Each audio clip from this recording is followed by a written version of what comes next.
Sekali lagi terima kasih Pak atas semuanya, dan tentu Tuhan Allah Subhanahu wa Ta'ala pasti akan menilai, dan juga tidak hanya kepada Pak Renggalawi serta teman-teman kaitannya dengan PT atau Bank Sahabat Sampurna dan Sahabat KSP.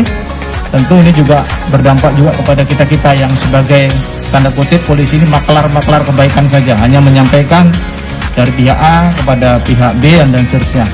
Mudah-mudahan apa yang kita lakukan hari ini dicatat oleh Allah Subhanahu wa Ta'ala sebagai amal kebaikan.